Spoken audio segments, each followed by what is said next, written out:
clothes, right? She's like, I need more respectable clothes. Like I can't like as an adult just keep walking around with black slacks and a varsity jacket. I need to fucking actually like buy decent clothes. And in one of the department stores, she runs into this girl named Kirara or Suramori. Kirara Suramori.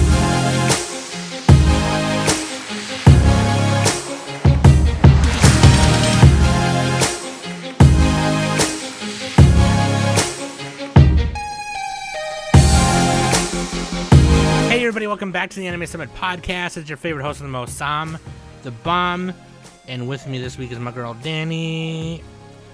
It's the girls' room. And joining us in the girls' room is Courtney from the Strictly series.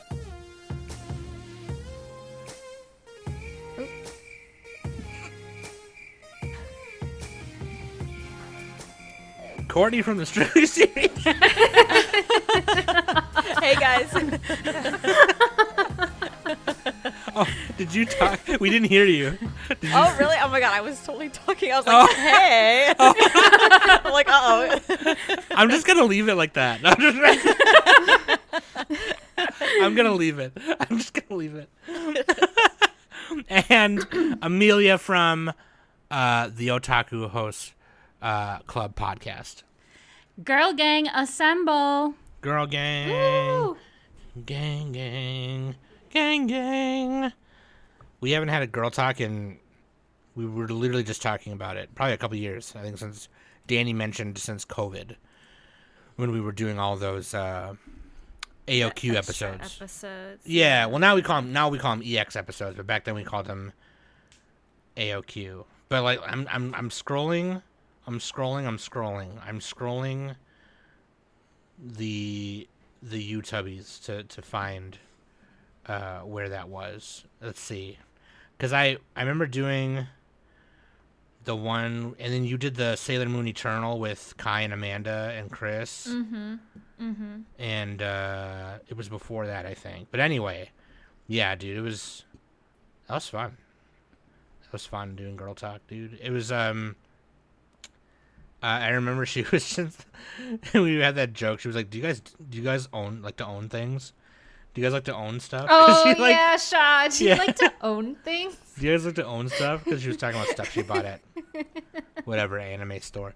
Anyways, we got Courtney from the Strictly series. Let me tell you something behind the scenes, Anime Summit behind the scenes, how the sausage could have gotten made.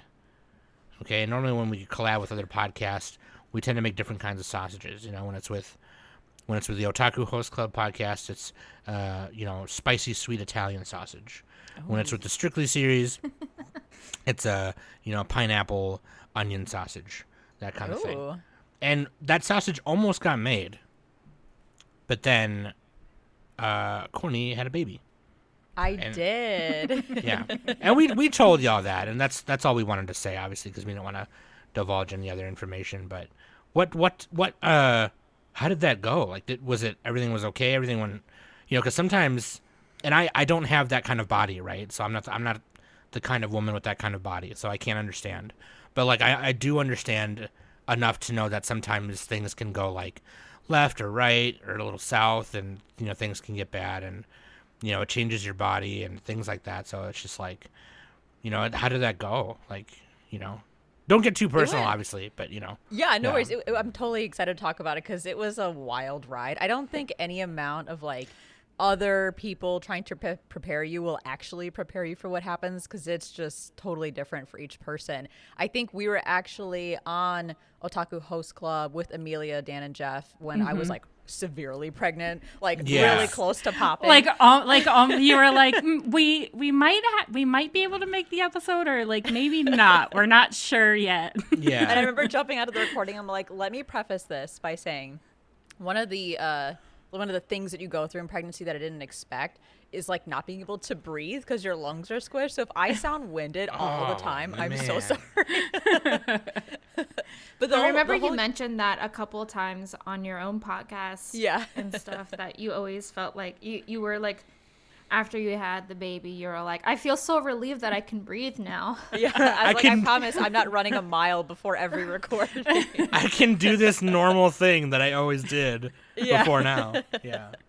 But yeah, the actual experience of like having the baby was wild because at least for me, like my contractions started super like subtly. I was about to go to bed and then I was like, why do I feel crampy every like 2 to 3 minutes? And I kind of panicked, and lo and behold, like it was starting. But then I went to the hospital thinking like, okay, like contractions, like you go to the hospital like you're told, and they'll admit you and, you know, get you ready. And they were like, oh, you're not dilated enough. You have to go home. And I was like, wait, what? It's like, it's 1 o'clock in the morning. Family, I'm already here. Am I going to be okay? Just put me in the room. I don't care which room it is. Stop playing with me. It was crazy because I ended up laboring at home for like 24 hours, and the contractions, at least for me, like it sucked. It was really, really intense. But by the 24-hour mark, I was like, fuck this. I can't do it. I'm going back to the hospital. I'm going to see if they can let me in. And luckily they could. And then I ended up getting an epidural because like, I'm like, hey, modern medicine, like if I don't have to go through pain, I don't want to. It was amazing. And even though I had like a really lengthy, like, laboring process, the actual like delivery was fast. He was out in like 20 minutes, so at least that part was super easy. So I would say it was very unexpected, everything that happened leading up to him, like, you know, being born. But it was an experience. I don't know if it was like an amazing one because it's just like so much craziness going on from start to finish, but having him here with us is like the most amazing part. Hell yeah, dude. I think I made my mom wait a very long time in the hospital. Really? Yeah. I think mine was. I think my mom had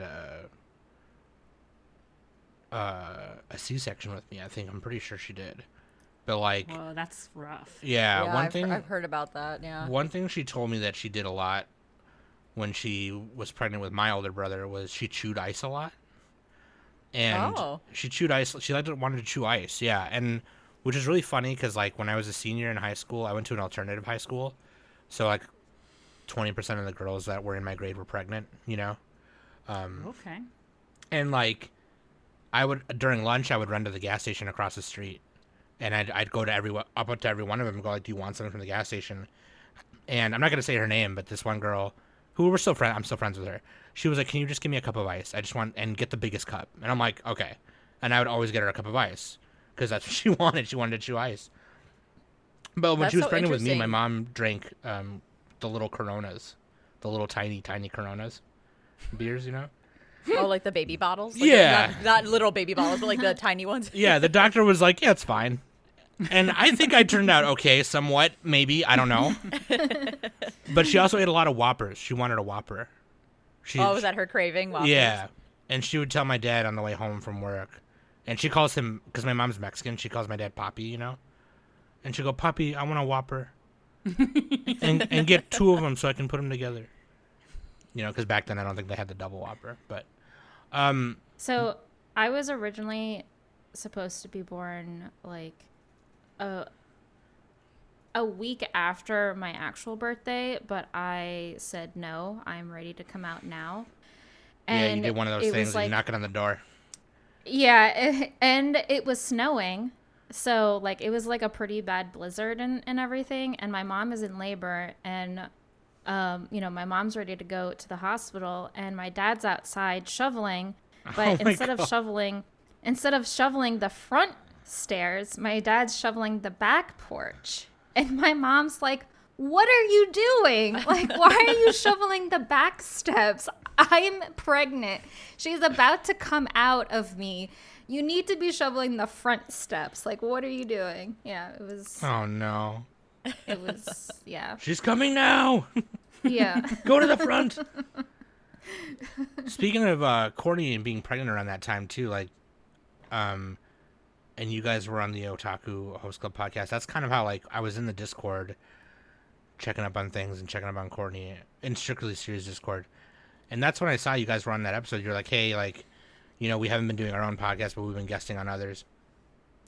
And that must have been around the time because our episode was going to be, like, the ones that you guys were going to be on was going to be a SmackDown, and that was going to be a big, long episode, right? So, like, it made sense to not be on that one. That's just like, but that's kind of how I saw the Otaku Host Club podcast, and I was like, okay, let me holler at Chihuahua right quick, and then Courtney tagged Amelia, and I was like, girl, holla at me right quick, and then it was like that scene in Step Brothers. Like, did we just become best friends? Yup. And then me and Amelia did karate in the garage for like oh my god, an hour. And we built bunk beds, but we built them better. Nobody died. So like, and it was cool too because like, then we were able to have them on for a SmackDown, which just came out a couple weeks ago, which was super funny. That was a funny SmackDown. People were mad. Oh my god. Dan was on his game that day. yeah, Dan was so funny. And your guys' chemistry with each other is also fucking hilarious because oh my gosh. Dan will say something and then Amelia will be like, oh god. It's literally the chemistry that Nick and I have. Yeah, Nick and Danny. Yeah. Literally, I'm just like, what are you doing, bro? Like, I know. I've known him for like so long. He used to play in a punk band, and me and my boyfriend used to be in the punk scene. And so my boyfriend would do a lot of art for a lot of bands that Dan puts out. Hell like, yes. I think he just did art for something for Dan like a month ago. So we've been friends for a super long time.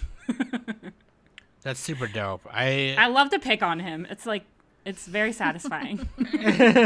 It tickles that perfect. You don't hurt your funny bone, but it tickles the funny bone just right, Yep. Mm-hmm. I wish I was more involved in our local hardcore scene and stuff like that. I want to start designing more like flyers and things like that for them and such. But dude, Amelia, you also have like aside from the podcast, like you also have, I think you have like a job, right? And then you also have your own business too, Lewd Drip. Yeah. I have two jobs. So I have like my job, which is at the screen printing shop that I work at. Oh, okay. Yeah. So I used to I primarily like load shirts on the presses, but recently I've been doing more managerial stuff. And then my second job to like fund my side business is at an organic grocery store. For sure. It's a really small chain called Mom's. And then, yeah, so that funds most of my hentai streetwear brand. And I started that back in COVID because with my stimulus check, I got myself an iPad and started drawing digitally instead of traditionally. Okay, and can we just, because me and Danny were talking about this like a couple months ago, about like COVID shit and how like that just changed a lot of things, right? Mm-hmm. And I don't remember when we were talking about it. We just were. But that was fucking wild, okay? Because and me and Danny that literally changed my life. Dude, me and Danny were recording machines, dude. We were recording extra episodes just like this one. 2 to 3 times a week. Yeah, I mean, like, you kind of had to stay, like, sane. We would record, like, 2 or 3 times a week on different podcasts. We would record, and we, like, just got our podcast off the ground. We had been talking about it for, like, 5 years before COVID, because we've always wanted to do, like, panels at cons. And we were like, oh, well, if we have a podcast, that would be, like, a really good way to work both of those things in together. Yeah. So... And you should go back and listen to this when you get a chance, or whoever hasn't listened to this yet. If you're listening to this now, we did one during COVID where we had the bassist from the band Tsunami Bomb on, and one of my favorite punk bands as a kid growing up. Okay, and he was telling us like how, because he had just gotten Tsunami Bomb back together because they were broken up for a while, and then COVID halted everything, and then their lead singer, Oubliette, she was going to leave the band because she was starting her restaurant, and her restaurant was about to open, and then the pandemic hit. And he talks about that. Dude, it sucked. I was like, fuck. Anyways, let's talk about that for a minute, okay? Just because, real quick, because like we had to. Oh, you know what? Who else I was talking about it with? I was talking about it with Trisha too, because Trisha. I think that's around the time Trisha started her OnlyFans. which she's kind of like revamping soon, I think. But like my partner Trisha, for those who don't know, and if you like big butts, go subscribe. But anyways, like we were talking about like how people had to like they had to. Oh, you know what? We were talking about the card game market. Because I was like, babe, I need to go through my Pokemon cards and see what I got down there because I think I should get rid of them, There's a couple of them in there that have gone up in price and whatever. And we were talking about how people have, like, kind of ruined the card game market. And it's like, she kind of set me straight and she was like, yeah, I don't know if people really ruined it. People had to do what they had to do to survive. And I was like, wow, you're right. You're right. I'm ignorant as fuck. Like, that's exactly what we had to do. People, started investing in Pokemon cards and going thrifting, and now you can't go into a thrift store without, paying more than you normally would. Like 5-10 years ago, going into a thrift store was way different, and people went into their business for their own. I started investing in my art more too, and I've gone way better at it. And like, I think I have like some prints for sale now and stuff, and I've done a couple of zines since then, and I think it's just wild, man. I think, my manga style peaked like when I was like 19 or 20 years old. I couldn't get better at it. I don't know why. But then when I bought Clip Studio Paint, I've like improved a lot, right? And then I made our new logo, which we have now, and some of the merch that's gonna be on our store soon. Oh my god, those are sick as fuck. You saw those, right? I mean, I was a little proud of that one. I was like, you should be. Yeah. And I was, I want to do some other general weeb wear, but I just think I think it's really cool. I think more people should be. The reason I bring it up, right, is because, when I was looking at Lou Drip, and you had kind of mentioned we were kind of talking about it in the one channel. More people should be unashamed to wear this kind of stuff, right? And my brother recently has been getting more into anime, and he's like, I'm gonna be that dude. I'm gonna be that 40-year-old guy with anime figures of Bocchi and whatever. I'm like, dude, but you like Bocchi because you relate to her, right? And he's like, yeah, like I love her a lot. She's like, and I relate to her character because of this and this, that, or the other thing. And I'm like, bro, we've been through a pandemic. We've been through a bunch of crap in the last 5 years. Buy the figure. Just like, yeah, literally. me and him in particular, our relationship has gotten better in the last couple of years, and I'm like, dude, just buy it. Just fucking buy it, bro. Just go on Hentai, make an account, save all of your favorite doujins, and just read them. Just I think be that's unashamed. Who cares, man? Just That's do kind it. of like my whole vibe. Courtney, you mean it's your whole vibe? No, it was me. Oh, that was Courtney, Amelia. Go ahead, Courtney. Oh yeah, You I was can gonna say, I something. think that's like one of the best things about the anime community is compared to other fandoms out there, like anime fans are so open to that stuff. Like it's just part of the culture of being an anime fan is like you love lewd shit, you love degenerate shit. Like a lot of anime, even when it doesn't seem like it, probably has like some lewd stuff buried in it. And that's, I don't know, I just love the openness that the anime community has to that stuff. Yeah, absolutely. And more than not, okay? It's just that once in a while I'll get I made a short, an anime or a YouTube short on our channel of me opening my Nishizawa-chan figure. And somebody was like, I won't say the screen name or anything, but like, obviously like my voice is still very masculine. So like, I don't take HRT. So like, he was like, you're a grown man, like getting excited about a little girl figure, get help. And I was like, bro, like, I'm just going to delete this comment. Yeah. Like we're not going to go there. Like, I'm not going to engage this. Like, are we not at the point where like we're past shaming people for the things they enjoy? If someone enjoys it and it's not hurting them, like who cares? Yeah. Like I'm not a big sports fan, but I don't shame people for loving football or loving soccer or baseball. Or Right. like you, I don't care. right. And I got a thought about that, but I want to hear what Moe Soda has to say because you said that's my whole vibe. And I 100% agree. Like I follow the Lou Drip TikTok and your TikTok, obviously, because we just made a TikTok about. By the way, follow us on TikTok, okay? Yeah, But anyways, follow them. no, and I think that's why that's the one area or one of the areas where me and Amelia was like, where we clicked. We were like, oh fuck yeah, bro, like. That's what's up. Yo, like, be lewd on main. Be horny on main. Hoe is life. Who literally gives a fuck? Like, Hashtag just do hoe what is you want to life. do. Fuck you, bro. Yeah. No, so I started Blue Drip not because, like, I love hentai and that's, like, my favorite thing in the whole world or anything.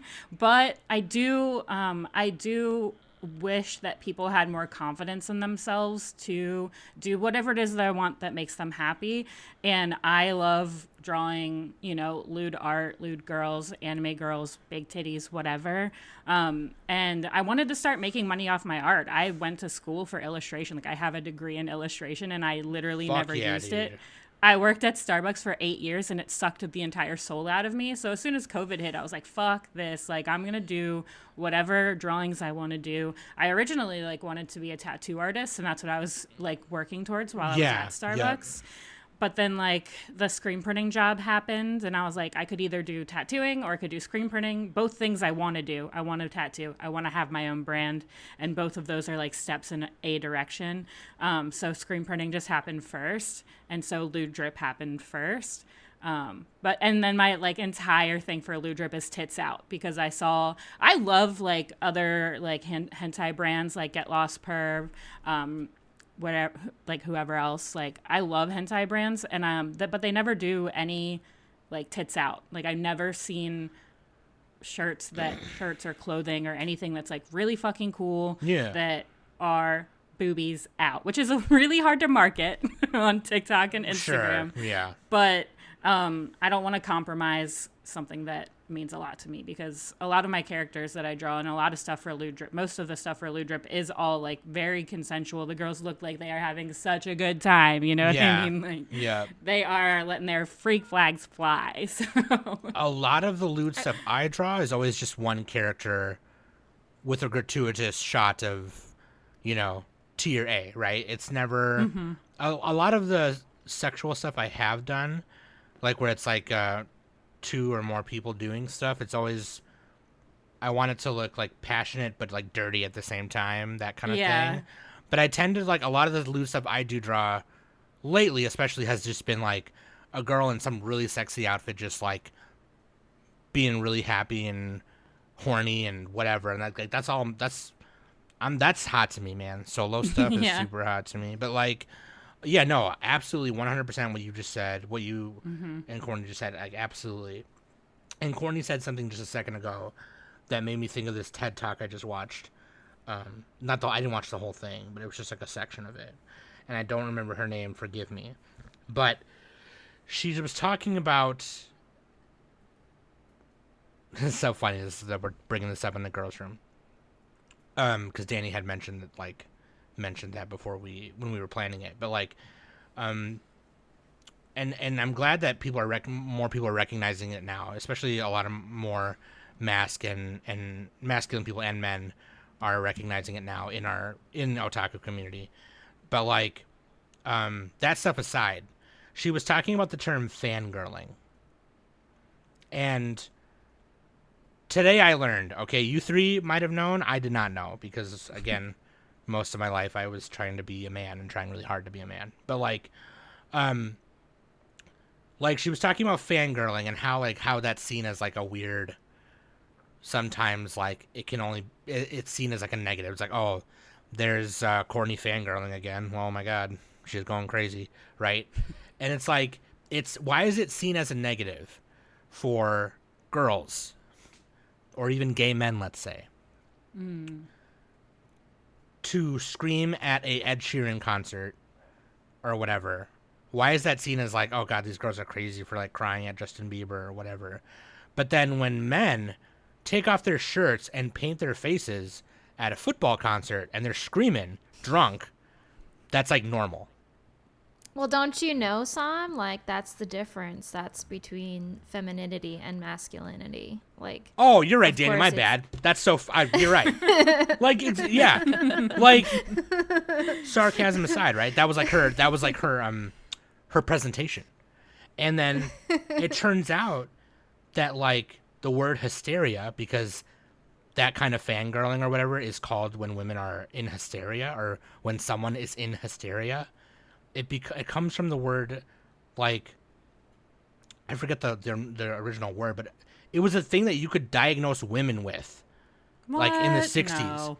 Yeah, they would if a woman was having fun, hoeing it up, screaming in excitement for whatever reason, crying from happiness or whatever the fuck, a doctor would diagnose them with quote unquote hysteria.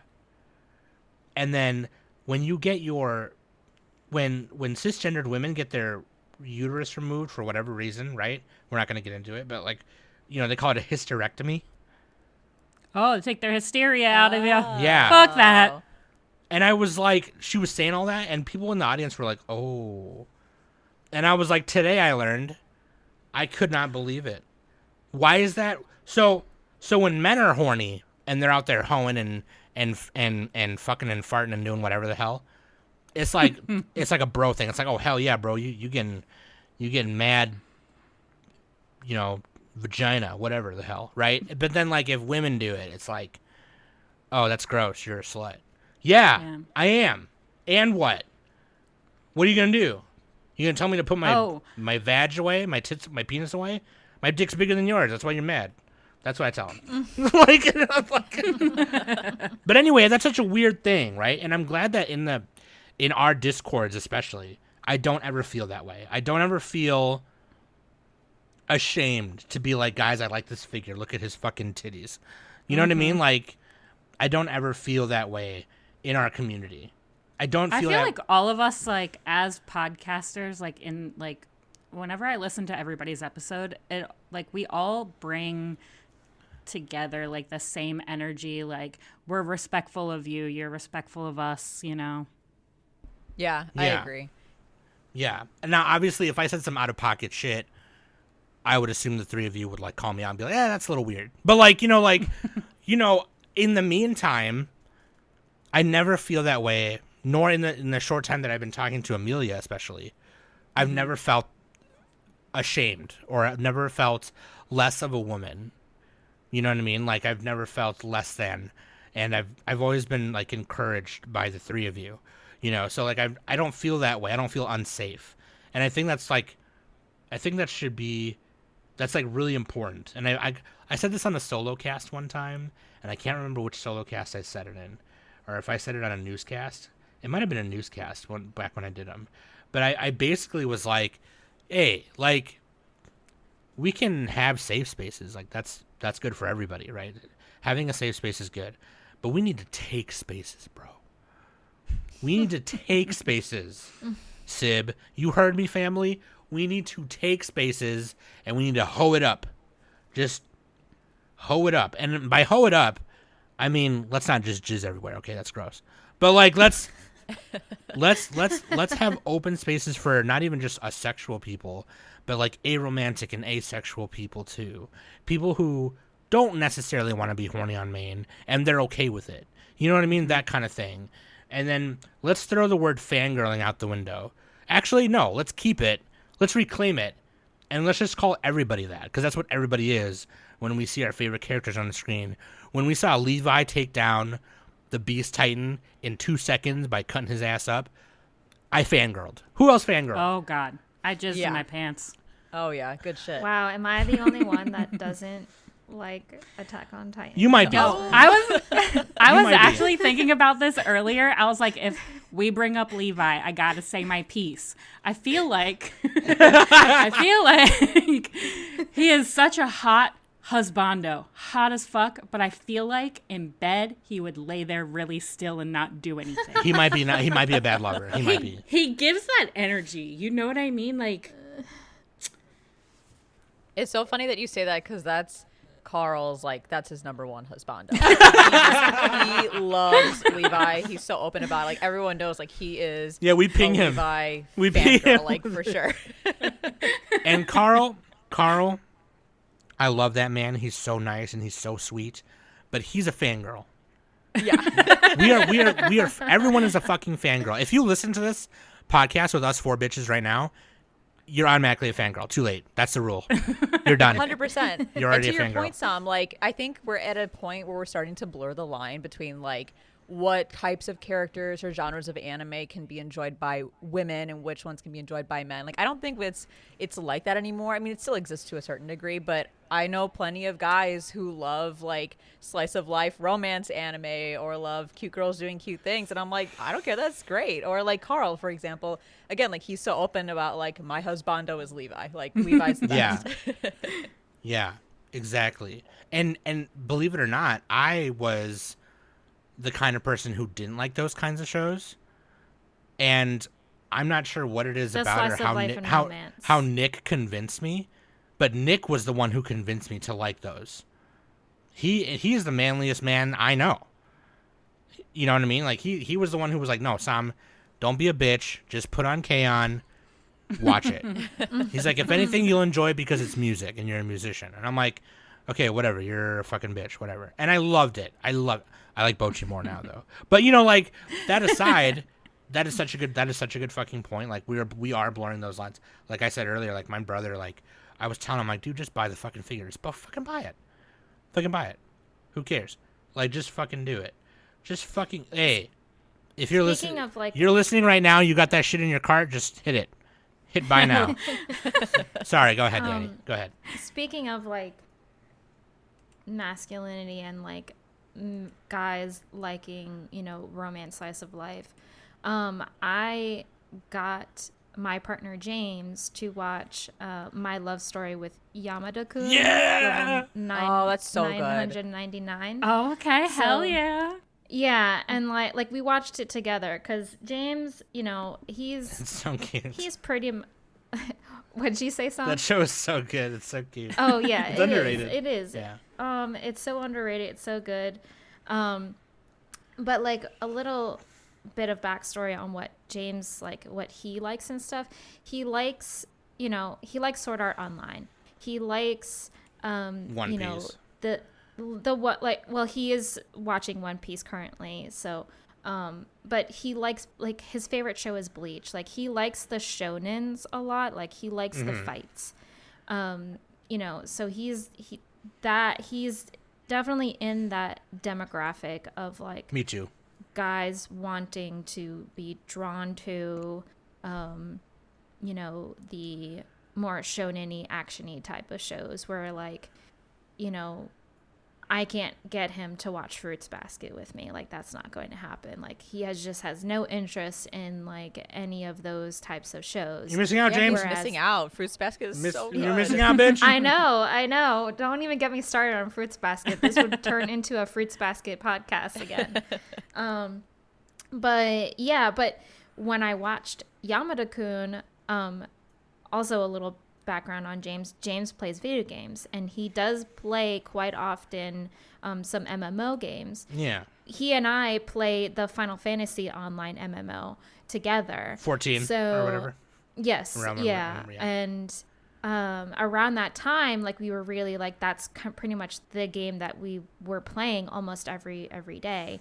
And then when Yamada-kun was airing, this was about, you know, a girl who recently broke up with her boyfriend, and now she's going to this MMO game and stuff. And they're at the end of, like, the first episode, you see Akane, like, going through the hairstyles for her character, and, like, she's like, all of these are ugly. I like, these are so basic, like, all the free ones.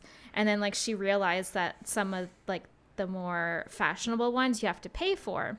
And Yeah, that's how it then always is, literally I, like, can totally relate to that, because that's me. Like, I am such the person where I want my character to look aesthetically pleasing. You want to stand. You want to stand out. Yeah. Yeah. Literally, I do not care if this outfit doesn't give me the stats or, like, the most powerful, like, stats in the world. I just want my character to look good. And I started laughing. I'm like, babe, you have to watch this, because this is me. Like, This is me And as a so gamer. You would he- like this because you like me, right? yeah. And so, like we watched it, and then, you know, that's kind of when he's like, oh, wow, that was like actually pretty funny. So, and then that's kind of when we started watching it together, and he actually kind of started getting excited for, you know, to watch it and stuff. So, because we always, like, anytime, you know, Demon Slayer comes out, or, you know, any other, popular shonen is out, and I'm watching it, like, he wants to watch it with me. Yeah. So, it's not like he's willing to watch, like, a slice of life with me. So, yeah. Well, and also too, like, there. it's not that Danny doesn't like shonen, right? Because there's a lot of shonen out now that's kind of, the way shonen is defined now is, like, definitely different It's than totally it was before. different. Yeah. Because, like, we have ones that are just dramas now and whatever. But I would say that, like, if Danny likes any of the other kind of, like, typical action-y shonen, it's the ones that are, like, I would like to say this. If Danny and James lived in Japan and they walked into the bookstore or the magazine stand, Danny would buy a copy of, like, Shonen Champion or something by Shogakukan, and James would buy a copy of Shonen Jump or a Weekly Jump. You know what I mean? That's kind of like how I see it. Because there are romance that is published in shonen magazines. In Shonen Champion too. Yeah, yep. And Danny would definitely buy, like, monthly morning to read Saint Young Men, you know, which is like a slice of life shonen. Which, Danny, we have to watch Saint Young Men, by the way. We have to review Saint Young Men. Okay. The one where Buddha and Jesus are roommates. It's great. Oh yeah, so I funny. watched a little bit of that one. Yeah. Yeah, I watched a little bit of that. It's hilarious. Yeah. Like, literally fucking Jesus and Buddha just, like, slicing life in it up. Like, So okay. fucking funny. I have a copy of Monthly Morning 2 magazine that I got because that's the magazine that does Witch Hat.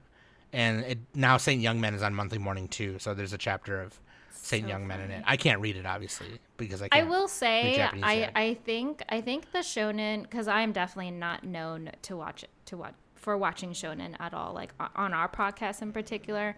You know, I'm the girl who is, like, into the romance, into the dramas, into the sports shows, you know, and magical girls as well. Like, that is my aesthetic. And then you have Courtney, who's all like, no, JoJo's. We need to watch JoJo. Yeah. So, but, like, I do watch shonen. Like, I do watch Jujutsu Kaisen. You know, I do watch, like, Spy Family. You know, like, Shield Hero. I kind of watch. You know, but I don't watch, like, the popular ones. The big, like the Attack big, on Titan. yeah, the big. Yeah, three like, or I don't whatever. watch Attack on Titan. I watched the first, like, 2 seasons. Well, I watched the first season, and then I realized, I'm like, okay, so when's the, you know, next season coming out? Because I've finished this. And then, like, literally the entire internet was like, there's no second season. I'm all like, all right, well, that's that, you know. Just forget it. I'm not going to invest myself in this anymore. And then, like, literally 4 years later, second season of Attack on Titan is out. And I'm like, no, I'm okay. Like, this sale has long sailed. Like, I'm not going to invest myself into this anymore. Like, You mentioned James liked Sword Art Online, which yes, like, he literally has Kirito's 2 swords hanging up behind me. That's sick. So that's sick. yeah, like, he's a huge SOA fan. I have SAO fan. I have a couple of Weiss Schwartz decks that are Sword Art Online. One is a Kirito deck, and the other one's an Asuna deck. And Nice. me and Nick love it, right? But recently on the Otaku Host Club podcast, which I haven't listened to yet, so don't shoot me. But, like, they did the Rise of Isekai, exploring the phenomenon and its impact on anime. Yeah. And I just gotta ask, like, what did you find? Because on our podcast, we shit on isekais all the time. We're just like, We really do. Yeah, I we're mean, just I like- do too. That's the thing. I love specific isekai if they Same. have That's a me. really good story. Like, Same, I like the yeah. ones that have, like, Same. the best story ever. Because, like, all of the other bullshit in between I could give two fucks about. Like, I don't care. But, like, the ones with really good stories are the ones that I like. And apparently I like a lot of them because I was, like, going through the list and we were trying to figure out, like, which shows we needed to watch for the episode and which shows we didn't need to watch. And, like, I didn't need to watch a lot. There's, like, only a very few amount that I have, like, not seen that, like, matter, you know? Like, Log Horizon, Gate, like, those are the ones that I haven't watched. But, like, Log Horizon's like Game- an OG one, but yeah. Yeah. Gate, yeah, it's like 2015, I think. Yeah. Yeah, I made Dan watch Log Horizon because I was like, I don't know that one. I tried to watch Ascendance of a Bookworm. Oh, sure. Overlord. Danny and Nick love I that watched one. the first. Yeah, Nick really loves Bookworm. I watched like the first season of Bookworm. It was okay, but in my opinion, I don't. It's really not. It doesn't really grab me. Mm-hmm. Whereas, what is it? A Saint's Power is Omnipotent. Mm-hmm.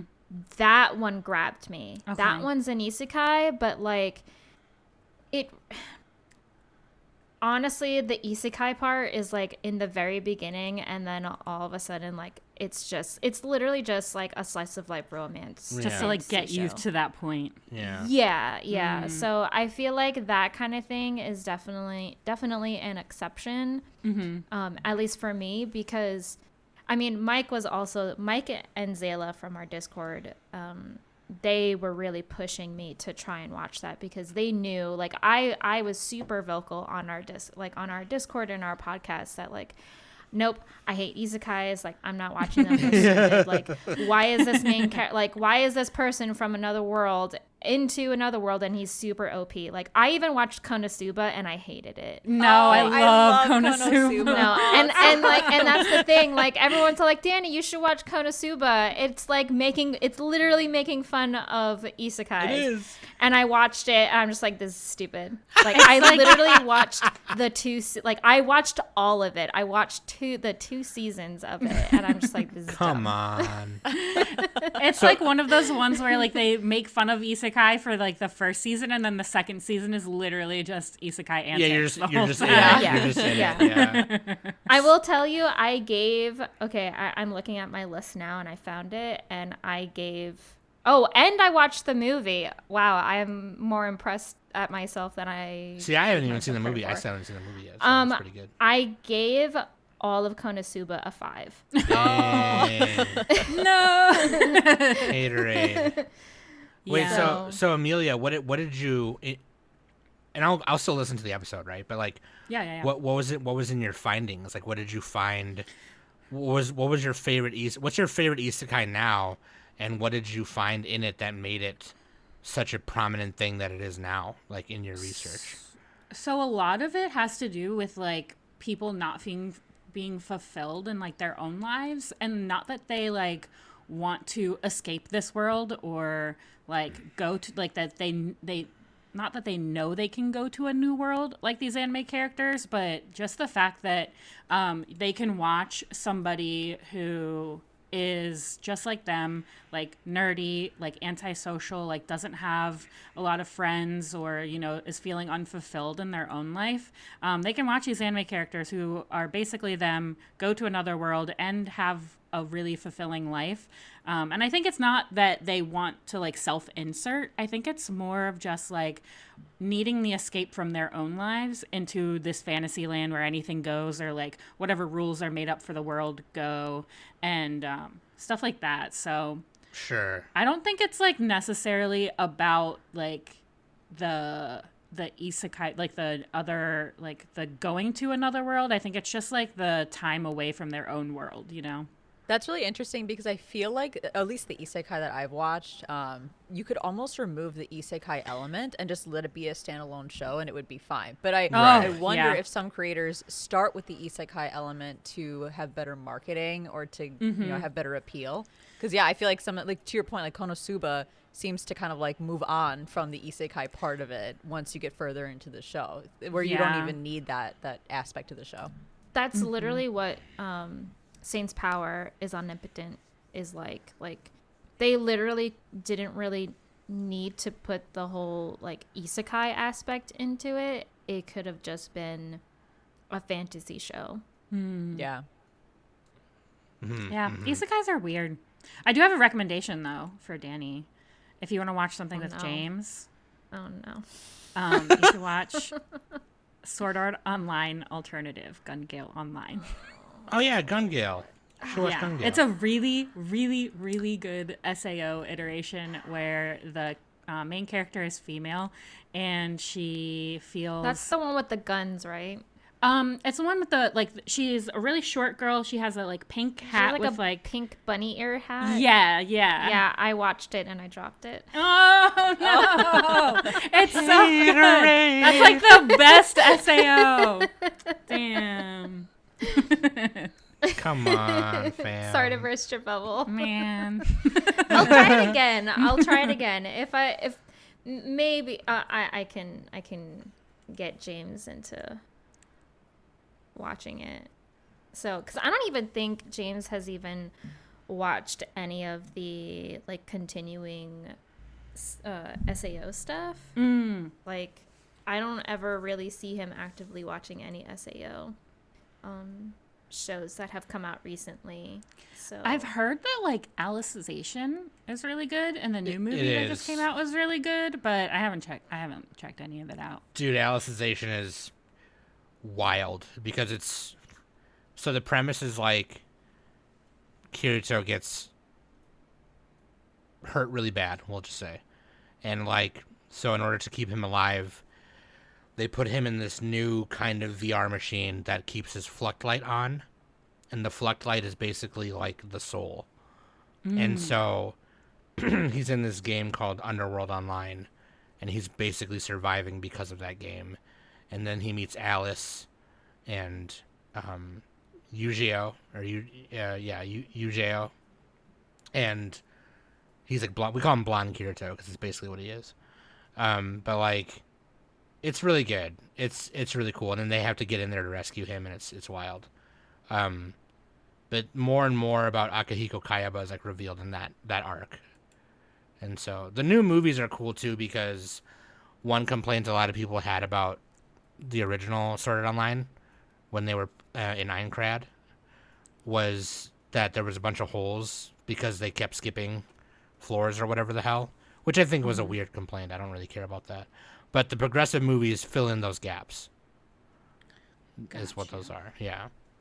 But, yeah, dude. So, I mean... My favorite isekai right now, though, is Mushoku Tensei. It, oh, that shit is so good. That Jobless. shit is so fucking good.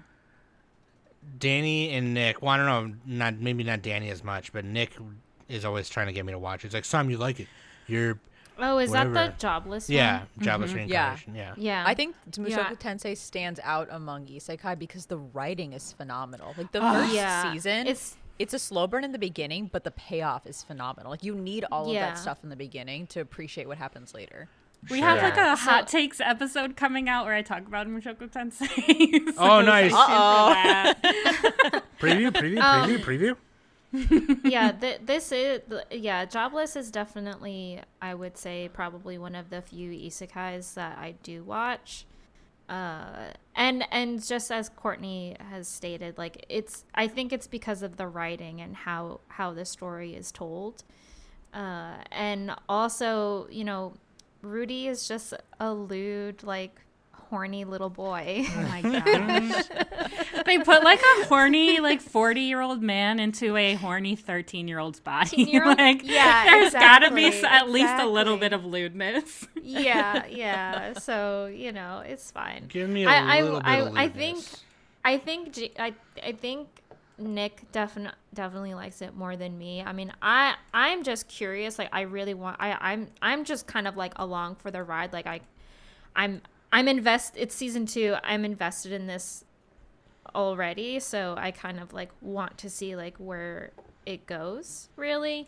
So because there are like some context that we still don't know about, like why did, you know, Rudy's hometown like vanish, and you know, like why did like his whole family just like all of a sudden just vanish and like got transported into like different places of the earth that they're part of and stuff like that. So like there's just like a lot of mystery going on, and the second season is like literally Rudy is just getting over a freaking breakup that like low-key kind of didn't really happen, like they weren't really official, but it's all like he's still like mourning over it. So there's still like teen drama and stuff.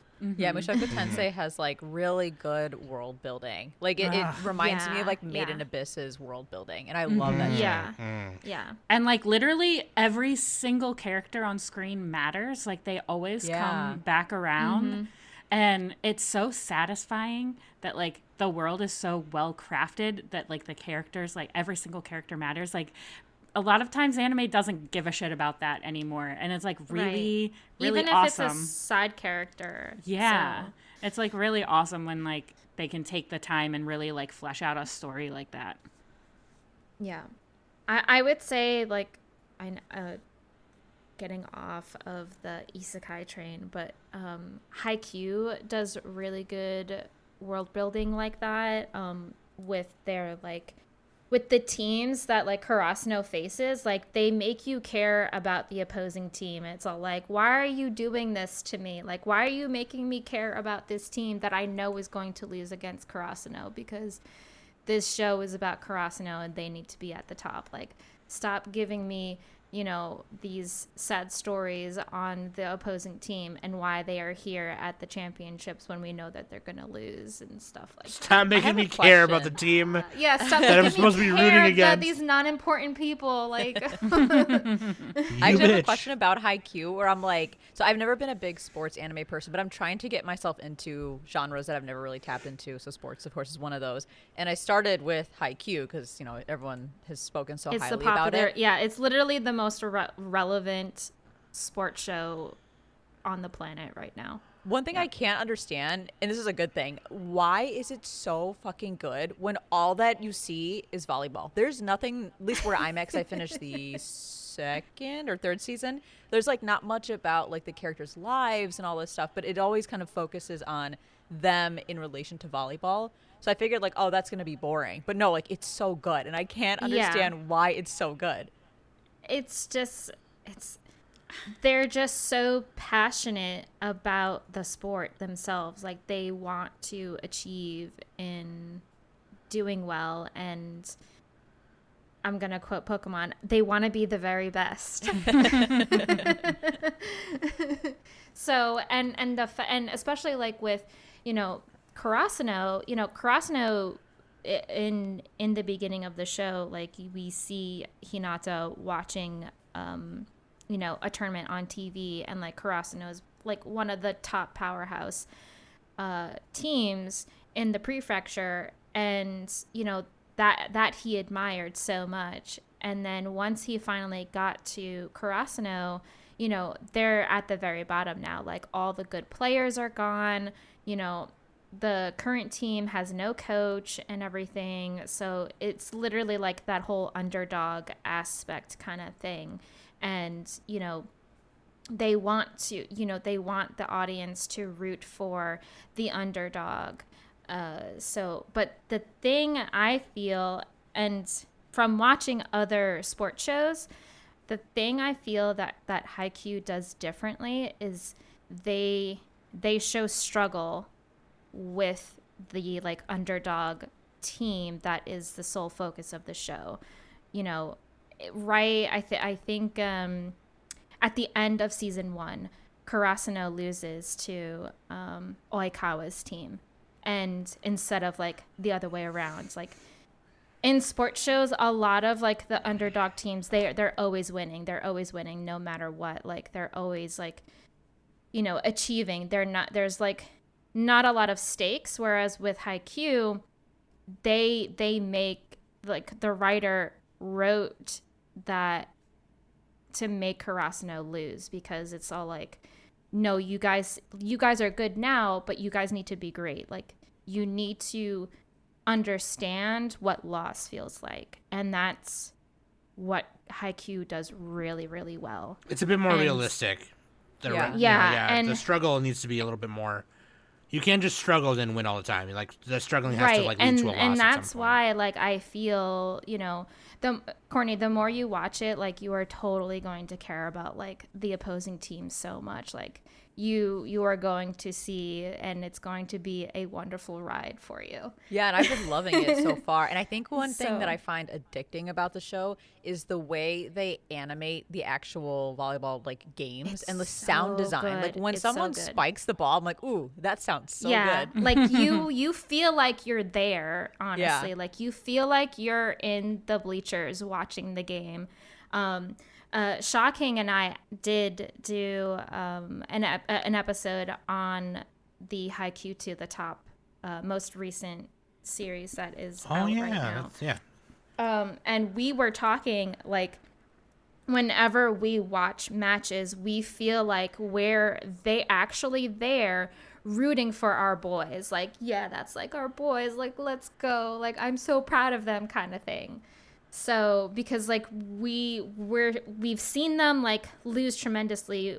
We've watched them, you know, do their training arc, and like even in their training arc, I don't know if you're in the training arc right now. I don't know where you kind of like left off really, because I know like the second season is more of their summer training with like Nakamura and the other team that's from like Tokyo and stuff. I think that's where I left off. I finished that training arc, I think. Okay, so you met like Bakuto and like the guys from Nakamura Yeah. and all that.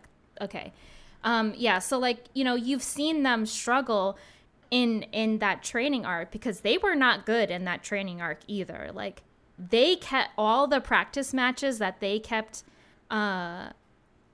like doing and like and everything like that. They were always the team that were doing like the dive slides. Like they were always running, they were all doing the penalty exercises after they lost, like no matter what, because they were not good. So, and then once you get into like the third season, you know, that's when like shit hits the fan. And then once you get to like to the top, oh, like it's even more like intense shit. And you actually feel like you're there and you're just rooting for your boys because you want your boys to win and stuff. Yeah, I'm excited to So- keep watching it. Also, I'm a huge Kageyama fan because he's the tsundere, so Yeah. I love him. Yes, I love all of them. I love all the boys. What's the other sports anime that Danny likes? Is Yaomushi Pedal. That's what I'm thinking Yaomushi of. Pedal's good too. Yeah. Although with Yaomushi Pedal, like the latest, where is it? Oh, I'm like going way too far on my list. Yaomushi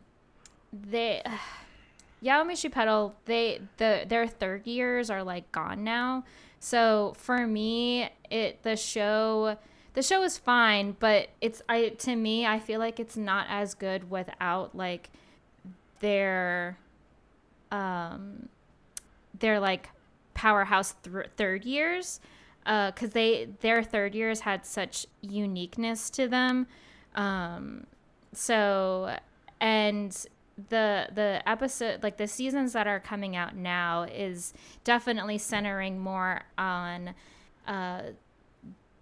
like the other characters, and they also brought in new characters as well. So it's okay, but I think like the earlier seasons were like a lot better in my opinion. It's still a good show if you want to watch like butts, you know, swerving back and forth. Like there are definitely a lot of butt shots in this one. So yeah, and I mean, of course, like there's Yuri on Ice and all the other good. Kuriko's No Basket is another good sports show, which Production IG did Kuriko No Basket, and they also did Haikyuu. So if you're liking Haikyuu, Courtney, you might like Kuriko No Basket. Yeah, I'll have to check that one. That one's like a long-standing sports anime, like a classic, right? Yeah. Yeah, it's like it's a lot of like basketball manga and anime that have come after that in like Weekly Shonen magazine and Shonen Champion, things like that, have come out because of that. Like Yeah. one of the recent ones is Ahiro no Sora, and that was a pretty cool basketball yeah. anime. It's based on a manga. The first season has like 50 episodes, and I still haven't finished watching it. I think it stops at 50 because the manga stops. It does stop at Yeah, 50. the manga's still going, I think, which is crazy because it's 51 volumes. But like, it's similar to Haikyuu in a sense where like the main character is He's a shorty, He's but he short. wants to Yeah. he wants to do all like the dunks and like do all the shooting, like And the shooting spikes of the and basket whatever. and stuff. Yeah. Yeah. Well, not spikes. It's not volleyball. It's basketball. but no, like in Haikyuu, like you spike or whatever. Oh Yeah. yeah. So, But but yeah, I don't know. Sora, Kuroko's in basket. The Slam Dunk just came out with that movie too. I want to watch Slam Dunk it was one so I wanted to bad. watch. But honestly, I really want to. I really want to read Slam Dunk over watching it. I almost 'cause feel like know- cool because it's the art I know in it the is show wild. does not finish, yeah. So, but I heard good things about the movie, so I'm excited. Yeah, I heard the to go movie was watch sweet. that. But yeah, Takahiko Inoue, I mean, he's just one of those mangakas that are just like, dude. Like, you know what I mean? Just like Yeah. read his stuff and you're just like, there's no way this is fucking real. Like, there's Yeah, no way yeah. that we're being blessed with this right now. But if you've ever read Vagabond, which I haven't finished, but allow me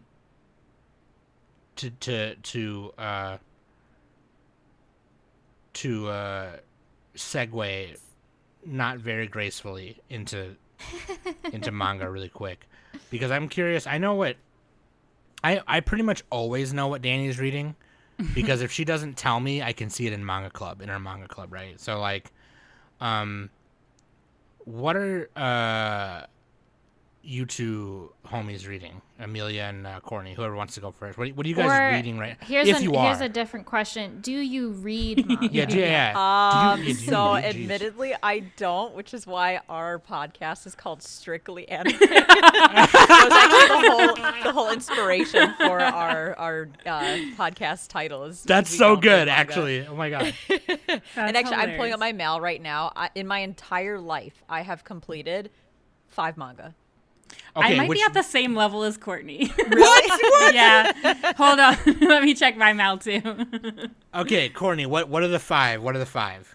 So I have completed Cardcaptor Sakura a Okay. long time ago, like back okay, in the, well, the that's days an it was- important one. So Yeah. you're Okay. okay. You made the list. You passed. I read Rohan Goes to the Louvre, which is a like spin-off manga for JoJo because Carl actually bought me it, which was so nice of him.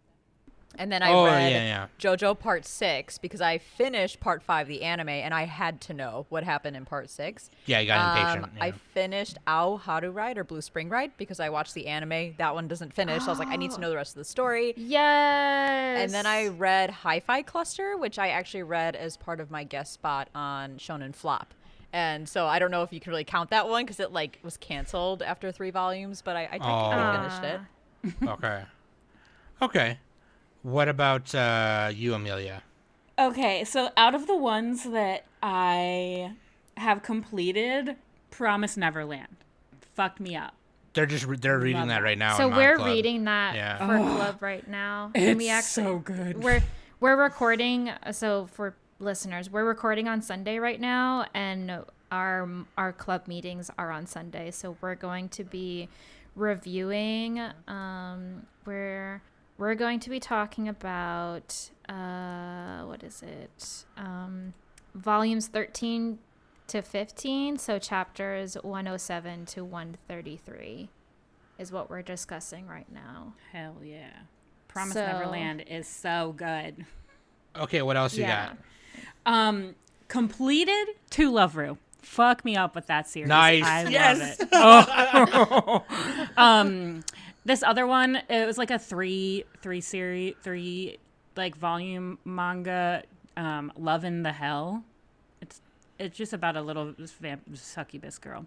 Sure. And then we did a like creator spotlight on Junji Ito. So I've read most of the Junji Ito manga. But what happens to me is I like a series. I see it in a manga. The anime's not out yet. So I start reading it, like Zom 100, Kaguya-sama, Dr. Stone, Kakegurui. And then the anime comes out and I stop reading. You stop No. Yeah. Dude. But the manga that I usually keep up with, there's this one called Kaiju Girl Caramelise, which is about a girl who turns into basically Godzilla when she is in love or when her heart beats really fast. God, what? Oh my god. And that is such a Som read right now. It is such a Som such thing. a cute shoujo. Like there's like bubbles, love bubbles everywhere, fluffy pancakes. Like it is so cute. Oh my god. And then the other one that I have been trying to get a hold of whenever I have time is Dead Demons Destruction. Those are the ones that I okay. read. Yeah, they read that in Manga Club as well. Yeah. And they loved it, which I have not read, but they keep telling me to read it. So do we want to talk about what manga I've completed? No, we don't need to go through our list. No, our lists are getting Wait, up how there. many? How many have you completed? Like, what number are you at for completed? I'm at like 20. Ooh. For completed. And then currently reading 1, 2, 3, 4, 5, 6, 7, 8, 9, 10, 11. I'm currently reading 12 manga right now. I've completed, and sometimes I don't remember things, so this list could be like a little bit longer. But And I do have, like, I will clarify, like, I do have some that, like, are on pause because I'm waiting for it to, like, either finish or I'm Start just back up reading again. too many. Yeah, I'm literally just reading too much right now, and Yeah. I'm, like, this right now is not, like, relevant to me at the moment, so it's, like, on pause. Yeah. sure. Wait, sure. what's everybody's anime stats?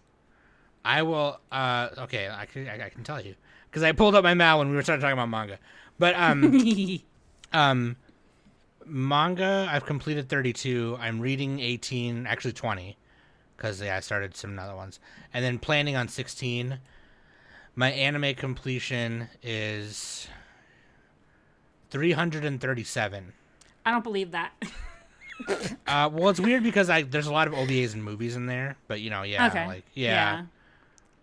But no, fuck you, no, for real. Okay. So I've completed 431. Shit. But I think Amelia, you have like significantly more, don't you? Yeah, what's Amelia's anime completed I do have number? a lot, but that's because I went through a midlife crisis when I was 30 and I did literally nothing but watch anime for an entire year. Like I sat in my house and watch anime. And I always try and check Jan's numbers because I'm always trying to beat him. But right now I'm at 541. Holy shit. And I'm watching 11 of the new seasonals, so. Damn. See, mine I got to update, so I'll probably be like 350 something in there once I do. But yeah, I'm 337 right now, and my watching list doesn't really count because I forgot about it. But yeah, like switching to analyst was kind of really helpful for me.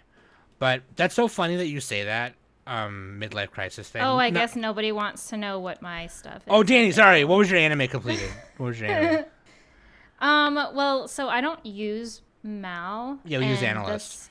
The stats for Analyst are a little wonky.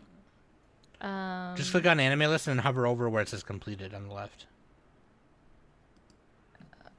And the numbers will on appear. The anime list? Oh, okay, I see. Okay, yeah. So my completed is 499. Okay. Me and Danny Nice. are, like, same range. Okay. That's really good. So there was a time where I had to take a break because of school. Oh, yeah. And then when I came back, I told like Sam and Nick, I'm like, okay, I'm ready. Like I'm ready to come back. But she came back at a point where we were about to do a seasonal review. And so we were like, Yeah. well, what have you watched? Like, do you want to just take this episode off? And she was like, well, we'll see. I'll let you know. No, I'm good. Yeah. And then And she so Go ahead, Sam. No, like, sorry, no, you tell it. I just thought it was so fucking funny. I I was done with school, right? And so I took 2 weeks out of my time and I watched 15 shows within those 2 weeks. Oh my god! Wow. but then on the weekend before, she binged 5 more. Oh my god! Yeah, I was just She came back with a tired eyes. I got time. Let's just do this. She got on the mic and she was like, "Okay, let's do it. I'm ready now. Yeah, Let's go." I wasn't that exhausted. Come on. No, it's actually wild that she wasn't. It had to have been a really good season. Well, so it was Dude, she it was slogged our through some of them. decade spot. It was our decade spotlights, Oh, okay, and okay. and around that time, when we were doing our decade spotlights, because we were doing the years 2010 to 2019. Oh yeah, because we were gearing up for those after, because it came Yeah. after seasonal. Yeah. Yeah, So many anime for that Yeah. decade. and there was a lot. So and Nick had this idea on doing spotlights from 2010 to 2015, because in 2016 Anime Summit started their podcast, and that's kind of when they started doing the whole seasonal review stuff. And so we were doing 2 shows for the spotlights, and I was just super heavy focused with school, because this was going to be my career. I was so hellbound in passing, because I am not good with school academics. I struggle. So, and I'm literally over here at 12 o'clock at night studying, but also I'm trying to watch seasonals, but also watch decade spotlight shows and stuff that are 25 episodes. And I'm just guys, I can't do this. I need to step back. I can't. So, yeah, so that's, and then all of a sudden that's when I was just okay, I'm back. I'm ready. I am going to do this. And I literally just knocked out 15 shows so that I can put it on my decades list. And Hell yeah. Well, then some of them were The for that. dedication. Some of them were for that seasonal app coming up too, right before it. So it was a yeah, bunch of hooliganism. So, I tend to, when with my anime watching, I tend to be the overachiever Me too. a little bit. Me too. I was gonna say you and Amelia, huh? Jeez, I will get through the show if I can put it on my completed. we're gonna do this. I'm the same way. I'm definitely a completionist. I was gonna say earlier. Excuse me. Amelia said something about a midlife crisis or whatever, and Oh, yep. yeah, midlife crises aren't funny, but I do remember a time where just to go back to the manga part a little bit, a lot of the things that I'm into anime and manga now, the reason I'm into them the way I'm into them now is because there was a time when I was a kid in junior high, we kind of went through this phase where at least I did. I think Danny has too, because I think her and I have talked about it before, but you get into high school, you kind of decide that anime and manga is not cool anymore, and then you kind of just fall off of it. And it wasn't until my senior year that I started getting back into manga again, and whatever. So but I was really into Fruits Basket and Clamp stuff, and Clamp. I got made fun of, you know what I mean? I got called a faggot and gay and whatever the fuck. And I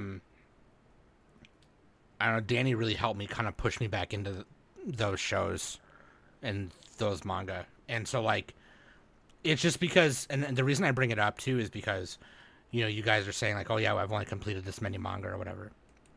And when I started on this podcast, that was me too. My completed list for manga was probably 10 or 20 or something like that. I don't know. And I just kind of didn't care about it. I was I only care about anime. I just want to watch anime. I don't want to read, But then when Danny became a host on her podcast, she was she had sent even before she became a host, she had shared pictures of her shelf on our Discord, And I'm damn, man, I gotta get on that level. That's she's got all the manga. I had a whole bookshelf just dedicated to manga. Yeah. Hell yeah. it was like from top to bottom, and then also like literally I had more manga stacking on top of the manga that was already like there and stuff. Like, and it was insane. Another reason I bring it up too is because as I'm scrolling through my YouTube to reference past things that we've done, I remember the New Year's resolution from 3 years ago, where I was like, I want to read more manga. I want to get on Danny's level. You know, I want to get on that shit. And, you know, they started manga club back up again from when we tried to do it the first time. And now my manga shelves look more like Danny's. Probably still not as much, but like I bought like 10 manga the other day. Yeah, and I'm not saying I'm not saying like, you know, you and Amelia or Courtney and Amelia have to, but like if I were to say like there were some anime or manga where the manga did it better, or even ones that actually I can even probably rec you one that like isn't even an anime, and I wouldn't. Well, first of all, Witch Hat Atelier is like one I recommend to everyone. It's my favorite manga. Good. Yeah, Kamame Shirahama is amazing if artist. If you want to see like just everything pretty from like the characters to the backgrounds, Witch Hat Atelier is so good. She's like, yeah, she's literally one of my favorite artists right now. She even does like DC and Marvel covers, and I've bought those comics just because I want them on my shelf. But aside from that one, like one that I'm reading right now that is just like, or that I've completed reading that I thought was amazing, where if they did an anime of this, I'd hate it. I honestly would think it would be shitty, is Innocent by yes. Shinichi Sakamoto. And it's based on that one's getting an English release too. Shout out Dark Horse. Shout out Dark Horse yeah, Comics. Dark Horse. Yeah. It follows the life of Charles Henry Sanson, who is the person who like was the Monsieur de Paris. He's like the executor of Paris. And so there's like actual historical things that he does like draw and write in it, where like that actual event happened, and it's like, oh shit, like that's fucking wild, right? But like it's like a shonen seinen kind of thing, right? It's like it's crazy. And the Shinichi Sakamoto, the way he draws is just fucking wild to me. And like I don't know what kind of audience that he was trying to cater to when making this. I don't think he cared, honestly. So like in terms of like, I don't know, I tend to recommend this manga more towards women anyway, but like, I mean, honestly, I recommend it to anyone. It just is it's the most fucking wild thing ever. I am honestly blessed to have read it. Like, it was Manga Club somebody in our Manga Club recommended it, and they read the first however many volumes. And someone had shared a panel in it, and I was like, wait a minute. Hold up. What the fuck is this? And then they were like, no, it's called Innocent. And so I started reading it, and then I blazed through it in like 2 weeks.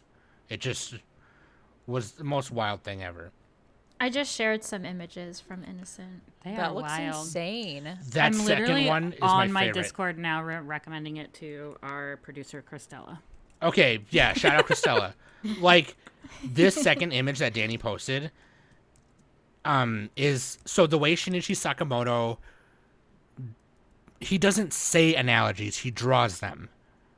He doesn't say metaphors, he draws them.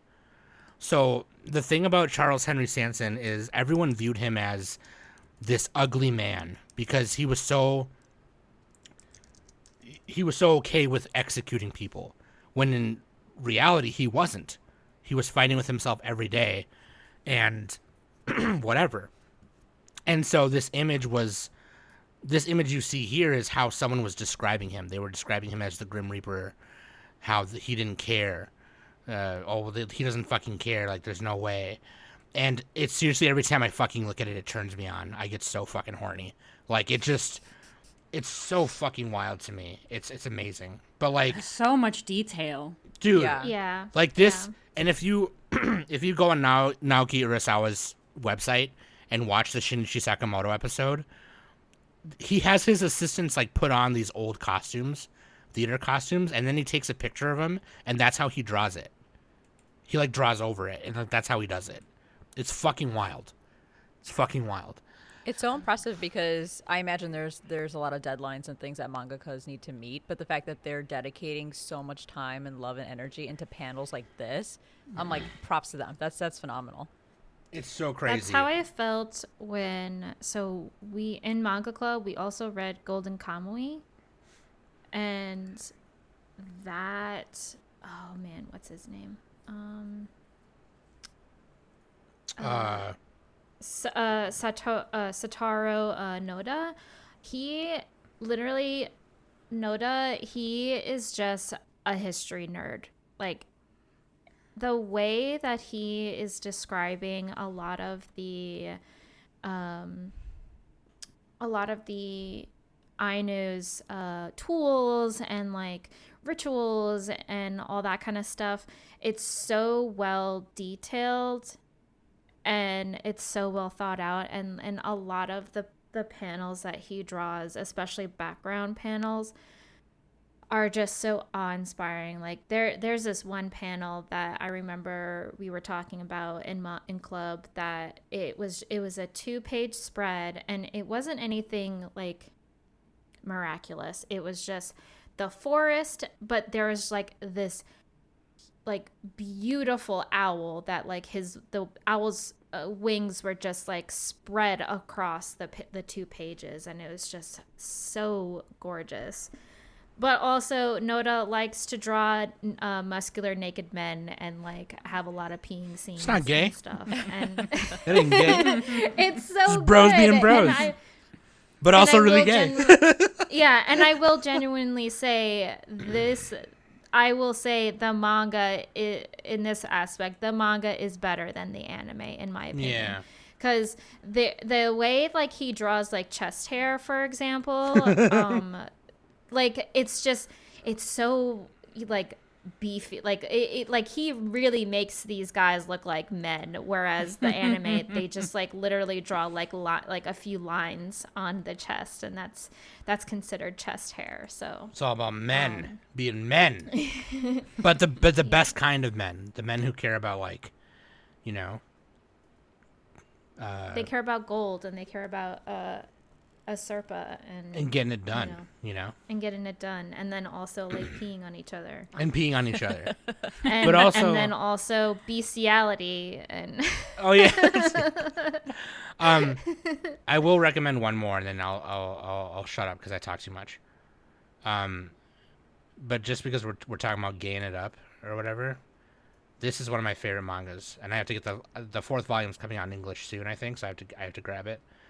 But okay, so in Japan it was called Accept My Fist of Love. So you can probably you were gonna talk about this one. You can probably understand how bad that sounds. So in English it's called Catch These Hands. And, Catch these hands. yeah. With your butthole. With your butthole. Shout out Amelia for taking it there. I love it.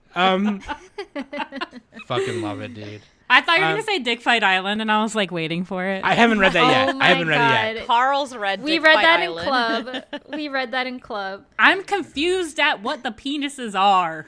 That is just, it is totally irrelevant. It literally is totally irrelevant. Totally irrelent. Dan's like, I'm doesn't just gonna matter. say that right now. It doesn't matter.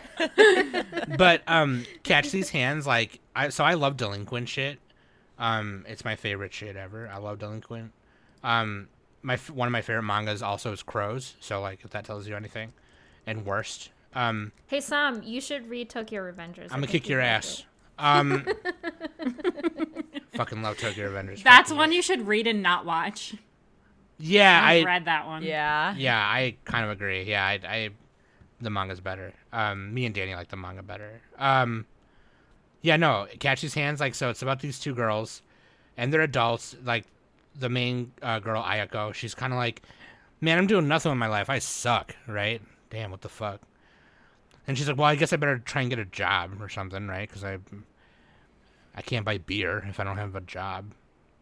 And so she goes to the mall to get clothes, right? She's like, I need more respectable clothes. Like, I can't, like, as an adult, just keep walking around with black slacks and a varsity jacket. I need to fucking actually, like, buy decent clothes. And in one of the department stores, she runs into this girl named Kirara Soromori. And it turns out that in high school, they were delinquent rivals.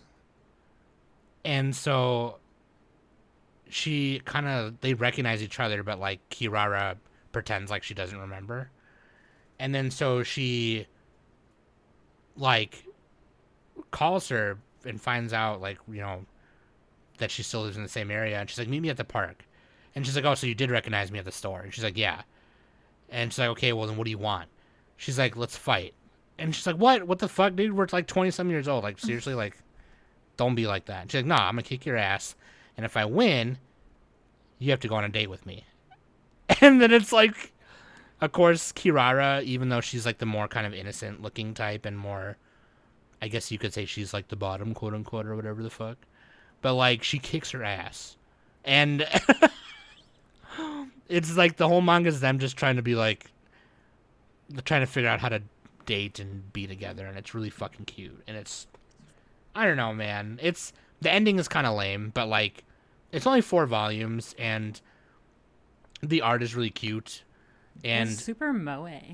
It's pretty moeic. Yeah, like the art, like Murata does like this. I don't know. She hasn't done anything else, but like, it's funny, dude. I like it. I love delinquent shit. I love gay shit. Like, and especially femme gay stuff. So like, girl love and Yuri and stuff like that. I love all of it. So more people need to know about this. So I keep talking about it all the time. And as long as we're just like, as long as it's just us squirrels here, I can recommend more squirrel stuff. Read that shit. At least do me that, okay? At least don't add a shit ton of manga to your list, okay? But do me that solid. It's only 4 volumes. Do me that one because it's good. I think it's cute. Again, the ending is kind of like whatever. It's kind of like what I kind of hope they do more. I don't know if they're gonna or not, but that being said, do you guys like gay stuff or?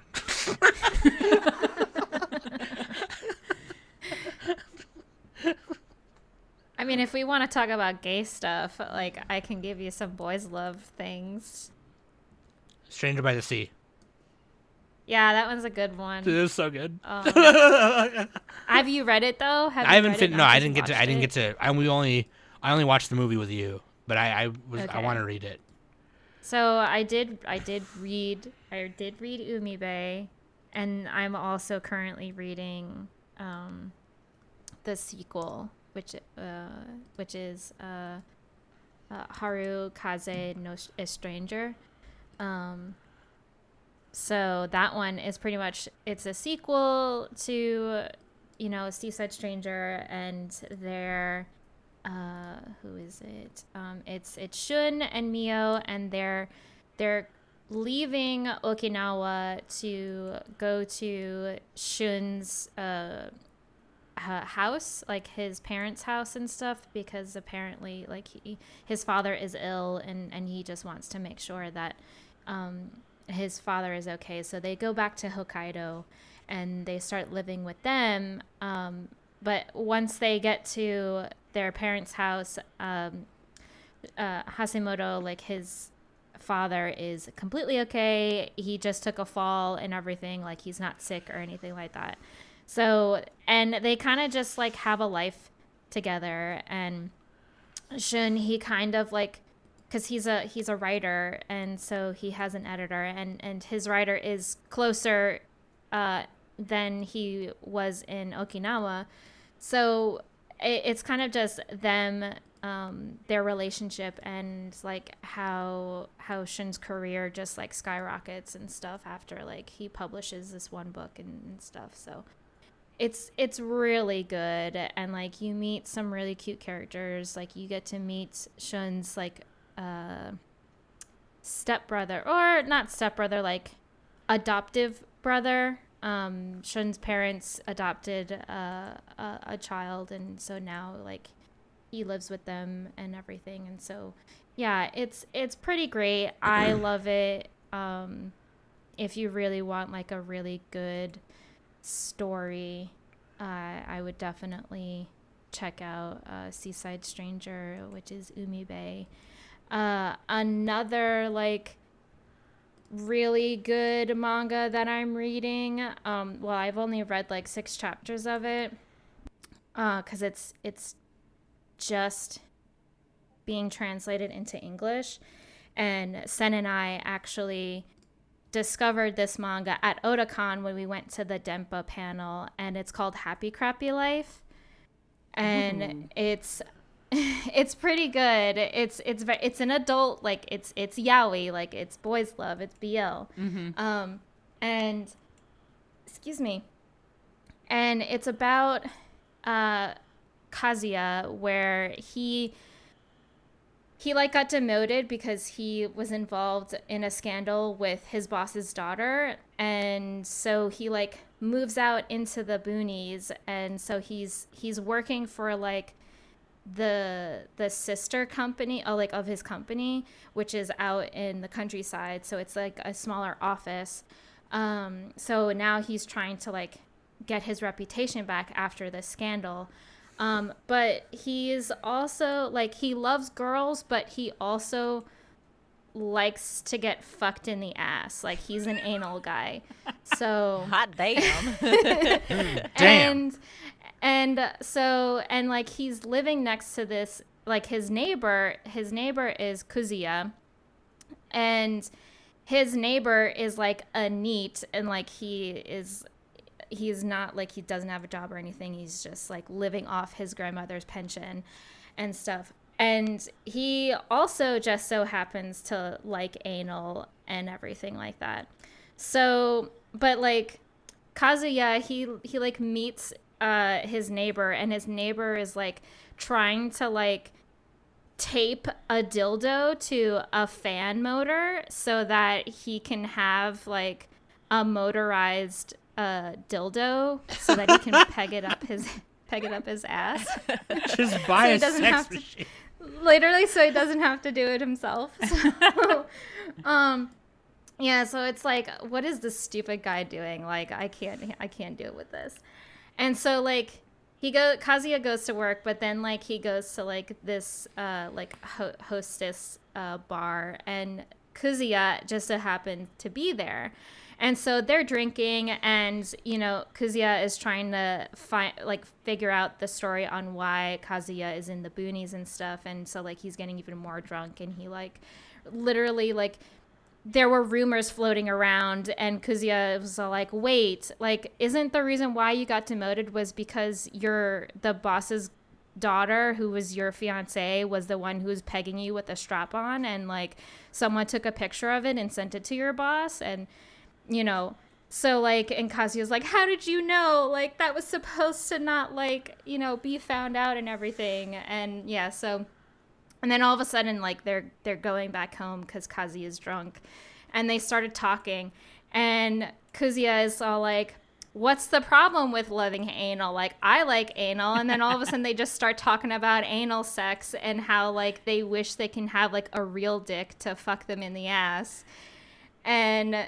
Kazuya was all like, well, I have a real dick, so do you want to try it out? And then it just goes on from there. It is like super slapstick hilariousness, and I absolutely love it. Don't try this penis. Try this penis. Yeah, I love that. It's so ridiculous. But like the art in it is, it's so, it's like undescribable. Like to me, even though it's like this like comedic kind of thing, but the facial expressions that Harada makes for their characters is just so awe-inspiring. Like when Kazuya was talking about like why he got demoted in the bar and stuff, like you can literally see like he's ugly crying, you know, like there are tears falling down his cheeks, and like he's got like snot coming out of his nose and everything like that. It's like literally like you can feel that he's ugly crying and stuff. It's so well detailed for like a BL manga. I would just put the cover. I would just have posters of the covers on this on my wall, dude. The cover design is just so good. Yeah. Cover is so good. Um, I love it. I love it. I noticed Moe Soda posted this. Is this that kaiju girl thing? Yeah, that's her. Yeah, I'm It's in so love already. cute. I'm in already. So I'm in. cute. I'm in. I think in. I've only watched like the literal worst BL that you can, Super Lovers. Dude, post a link to that. I mean, Post a link that's to that joint. So It's like really, really bad age gap. oh, okay. We'll still post a link. And Strawberry Panic. Those are the two I've seen. Oh, Strawberry Panic. I remember Strawberry Panic. Yeah. OG. That one OG. I was like, OG. wait, anime is this too? Yeah, Not yeah. just Naruto? Oh my god. So Courtney, now that we've all kind of recommended some things, do you have any recommendations of any manga or even anime or horny? Well, actually, I was Horny going to say things? that so I've just started tapping into BL, and I think That's what's up. Amelia, you and I talked about this before, where my gateway one was Sasaki and Miyano, which came out recently. Yeah. Yeah, that's a Yes, good one. love That's a it. good one, I though. love it. Yeah. But then Amelia was like, well, that's like one of the fluffier ones. There's some It more is. intense It BL is. out there. And it's so funny because Carl has not been like really exploring BL either, but the first Sure. BL he ever read was Dick Fight Island. So we're kind of like on opposite ends of the spectrum. Oh my god. But yeah, I like want to get into more It's like of it. Courtney is starting out with like just starting out, but Carl's just all like, no, we're just gonna get right down to it. He been done with the full Monty right away. He just was done. He was like, no, before I'm gonna see dicks, I want to see some dicks. Yeah. I do have Banana Fish on my watch list. Is that a BL? Yes. So Yeah, I have pretty not much. read that yet, but I heard it is very good. It's- It is. Yes. I never It's- finished it's- the anime because it yeah. was kind of getting boring in the middle, and I've always heard okay. the manga was better. But yeah, Danny Yeah, has. that one is famously like it is probably one of the most famous BL that is out there right now. 'Cause I Is that a good remember- segue from So- like the fluffiness of Sasaki and Miyano? Like, It's is that a good well, next step it's for me? also like So- because it's also like a drama too. Like there's because they're Okay. because they're Yeah, so sorry, I go would ahead, say, Danny. I mean, I would say Banana Fish. So like I said, I never read it. I've only watched like bits and pieces of the anime. But from what I've heard, you know, Banana Fish, I would say is a good introductory start for BL and everything. Honestly, I would say, like, I think a good segue for you, Courtney, to start reading more BL is probably Umibe, which is a Seaside Stranger. Even watching the movie would probably get you into like exploring more BL and. I was and gonna stuff say like that or So- Given. Oh yeah, is Oh, really I've Given heard good. about is another Given. good one. Yeah. Okay. Yeah. Yeah, I'm actually looking at your earlier question, Sam. I'm looking at my like manga list because I do have a handful that I'm like quote unquote reading, but just kind of like reading very piecemeal, and they're all like spicy. I don't know what's wrong with me. So I have My Horny, I Dress mean. Up Darling because I was like, well, okay, after episode 11 of My Oh, Dress Up but Darling, My Dress Up Darling is so good. yeah, I was like, I need to keep reading this, and it's really good. And then It I is really have let's see, I'm scrolling really quick here. Yona of the Dawn, but I admittedly am reading it more so for like the romance between Yona and Hawk because he's fucking hot. But the story is also really, really good. And then I have Yancha Gal no Anjo-san, which I think is like Nasty Girl Anjo-san, which is a teasing manga. And I'm like, I like this shit. I admittedly like teasing stuff as long as it leads to like a really nice romance. Sure. Yeah, I dude. saw one that aired like back in like 2016 or something that's called Hitori Jime My Hero, and it's about this two boys that are like childhood friends, and they kind of all live together with other boys, and they're like delinquents or something, and one of them saves the other boy from like the delinquents of the neighborhood, and then he falls in love with him. Oh, that sounds great. I'm Link pulling it that up right shit. now. I like the art style. This Yeah, is It's really link that joint. It's like not as fluffy as Sasaki and Miyano. It's like a little bit more realistic, but you still get like the butterflies, and the dog is a corgi, so perfect, right? The butterflies. Oh my god. Here's what I hate in BL sometimes. Not all the time, but sometimes. And in GL. So just romance in general, actually. I do not want to get butterflies because sometimes when I get so something you need to know about me is I'm the kind of like, not to get TMI, but I'm the kind of bitch where sometimes if I do get butterflies, I get horny, and so like, you know, like I'll be reading a nice romance or something, and they be holding hands and kissing, and I'm like, and then what? I know, right? Sometimes you kind of wish like you could see the and then what part. Courtney like, what knows. comes after this. I want to see. Yeah. Okay, I want to know once they become canon. Like then what? You know? Even if it just leads to a little like half naked cuddling, like that's why I want to see that. You know what I mean? Like, Yeah. you know, it doesn't have to be. You don't have to be fucking all the time, and some people don't do that, so it's fine. But like, come on, just let me see a little bit. You're already drawing it. Just let me see. I think that's part of the reason doujins exist. Some of those doujin You're artists right. give us like the what if, like Yeah, the what you're happens right. after. I recently made an hentai account because people were recommending me doujins, because I was like, hey, can you guys recommend me some more? I want to get more into doujins, right? And they were recommending me some, and I was like, I should probably make an account on here so I can like save these, so I can refer back to them. But I even like, and it's funny that you bring that up because Comic Cat 102 is happening right now, and which I think I mentioned earlier, but you know, a lot of artists will go there and sell their doujins or whatever, and I like how a lot of doujins too can just be like art books. They're just like zines, you know what I mean? They're just like a short art book. You know, they have a couple of art pieces in it, you know. And one of the ones I have is I got it from a website, and the artist's name is Kekemotsu, and it's called Egg Sushi, and it's just it's like a color palette of just yellow, black, and white outfits, and like these girls are just like in swimsuits and stuff, and it just looks really cute. I love that. It's just so good. I love things like that. But yeah, dude, like even then, you know, it's just like, all right, get naked. Like, you know what I mean? Like, That's why yeah. To Love Ru is so good. dude, seriously, people You will don't look have at to To Love Ru. imagine.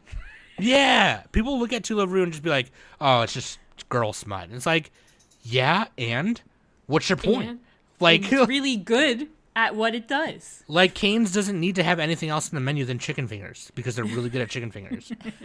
So shut up. You know what I mean? I had a booby mouse pad that was To Love Ru, and it was what was her name? The blonde haired girl. That's what I had before, and it was like it was her butt. It wasn't Darkness. Dark. I think it was dark. Yeah. Yeah. And I had a Supersonica one. oh, jelly. Also my waifu. I fucking love her. I don't care if people think the anime is shit. She is so cute, and she I has have 800 cats. I have I have a Super Pachaco figure because I love Super Pachaco. Mm-hmm. I need to get a Sonico one. But then Danny would get like those loot crates, you know, the anime loot crates. Mm-hmm. And she's like, Sam, I'm not going to use this. Do you want it? And she sends me a picture, and it's Keijo. It's the main girl from Keijo, but it's a booby mouse pad. And I'm like, yes! But it's not a booby mouse. It's her butt mouse pad. Oh shit. No, it's a booby one. It's her boobs. No, it was a butt one. I'll send you a picture right now. I quit. I'm pretty sure it's a butt. I just sent it. I'm looking at, because I use it for my work laptop. Which they don't know, you know, so it's like, who cares? But like, no, it's the main girl because she uses her boobs more. Mm. She does the Shore You Can. I mean, I wouldn't know. I never watched it. So. You should. It's so good. Okay. Danny's like, no, I don't want to. No, yeah, it's her boobies. It's her boobies. I do want a butt one though. I need more butts. There was one where my brother was looking at one he wanted to get an anime mouse pad for like Demon Slayer because my brother's like into Demon Slayer now, and of course like a bunch of booby butt ones come up, and there was one that was I forget his name. Is it Tenga? The really hot one that we just saw in the red light district. Tengen? Yeah, Tengen. Yeah, Hashira. And it was his butt, and I was like, damn, kind of want this one. It's because they gave him the dumpy. But yeah, Courtney knows. Courtney Dude, he's gets it. built like a brick shit house, so I imagine he's thick down there. Yeah, I'm pretty sure he is. This is the way you said that. It's like, dude, he's thick. He's thick down there. Thick, not even like with a K at the end. Thick with 2 C's. In the front, in the front or in the back, Courtney? Both. Both. Oh man. So yeah, no man, yeah. I'm glad that we're walking away from this girl talk with more recommendations of things to watch and read because, and not everything not everything has to be horny. It just happened to end that way. But man, even like I said earlier when Danny was sharing these innocent screen caps, I was like, no, that makes me horny. You know what I mean? Maybe it's just because. Courtney, I don't know if I missed it, but did you recommend anything? I can't remember. Who, me? On the manga front, if you like. Courtney, yeah, Courtney, yeah, Courtney. Yeah, on the manga front, if you like teasing anime like I do, or teasing stories, and I would recommend Yancha Gale no Anjo-san, which again I'm not sure if this is the official translation, but I think it's like naughty girl or nasty girl Anjo-san. Gotcha. Because that one is like it has like Nagatoro vibes in the beginning, but it does trend toward a more wholesome story, and I actually like it better than Nagatoro. So I would say if you want something that's like horny but wholesome, that's a good one. Yeah. Okay. Just making sure that we got your I found it. recommendations. Yeah. Okay. Yeah. She looks like a Gyaru. Yeah. Yeah. And that's like one of my favorite archetypes. I love Gyarus, dude. Oh, me too, dude. Oh. Yeah, Amelia gets it. Yeah. I follow Egg on TikTok. They always post videos. Oh my god, that's a life hack. If you like Yars, literally follow Egg on TikTok. Okay, I'm gonna go look it up right now. That's one of the gal mags. Ooh. Nice. Ooh. Yeah, dude. You know what? Let's go around really quick before we get out of here. Favorite girl archetypes? Mine is Gyarus and Yanderes. Absolutely. And delinquents, of course. Delinquents. I might have to say the same. Yeah, that's what's up. I think I kind of like the blend between like a himedere, like a princess, and like a tsundere. So just like the mean girls. It's kind of like how I'm obsessed with male tsunderes. It's the same thing. Like I just love when you can like watch their walls come down, when that facade melts because they find like the one that they're obsessed with. You like Ojo-samas? The ones that go, oh, ho, ho, ho, ho. Yeah. Yeah. Yeah, as tropey as that is, yeah. I love it. Danny, what do you like? Danny, I don't know. I never know what Danny likes. I have such like a like mixing pot. Yeah, Danny's like on that hybrid I like shit. a lot of things. Like I don't have just like a specific type. Like I'm looking at my favorites, like the favorite characters that I have on my Annie list, and like at least the females that I have on there, I have Sakura Kinomoto, I have Erd from Oh My Goddess, Nana Osaki from Nana, Nana. Makoto Sailor Jupiter. I also have Hanako from Asobe Asubase.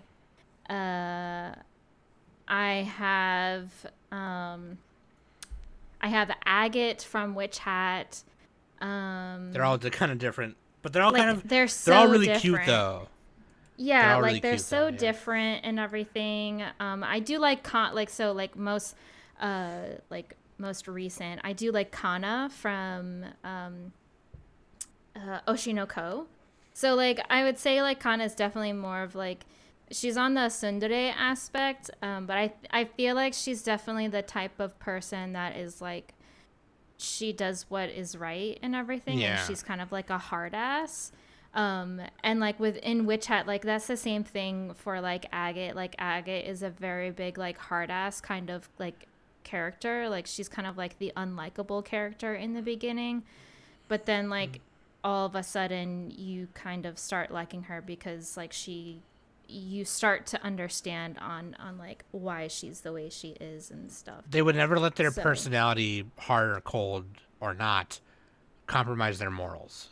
Yeah. But I definitely like my archetypes are like so like literally they're all over the place. So I don't really think I have like a specific Sure. type. I love really. like the Emoto archetype. All my characters are like way younger that I like Hachikuji and Ruri from Orimo. But I also really love like really strong females like Marin from My Dress Up Darling. Yeah, Leia. waifu. Yeah. Yeah. I either like the little sisters that I can protect with all my heart, or I like the moms that are going to dominate me, you know? Yeah. I'm kind of the same way. God, like, I feel so that. looking at my list, I have a lot of like strong females. So like Faye Valentine on here, like unapologetically Yeah. themselves. Lisa from Yeah. JoJo. Yeah, Marin, Lisa. of course, is on here. Like I like those characters too. I think it's really funny that Danny says that because, like, in my manga, which is for patrons only, I wrote Danny. I designed her to be really cute, but like, I wrote her to be quick-witted and badass. So like, Hell yeah. so Cause I'm quick-witted, like yeah, like I am. My actual personality, like I am definitely like the mom type. Like I'm the mom friend, for sure. she's like, a short mom. when we went when I went to Otakon and I met like Sen and Kai and Hunter and stuff, you know, like everyone was so surprised on how prepared I was. Like I had like biofreeze with me. I had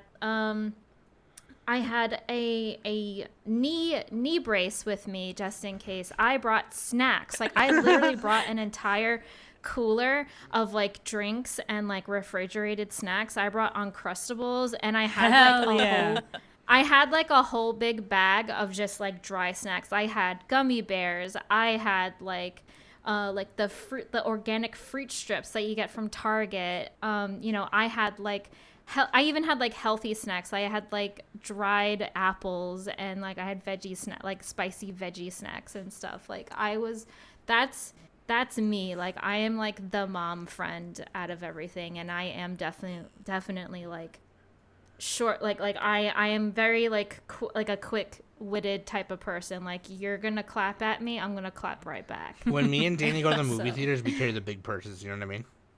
Oh. I'm the person that will like smuggle in snacks instead of like buying like the $12 popcorn. Y'all, I smuggle in McDonald's. I'll smuggle in Chick-fil-A. I'm eating a whole meal. One time I brought Chipotle.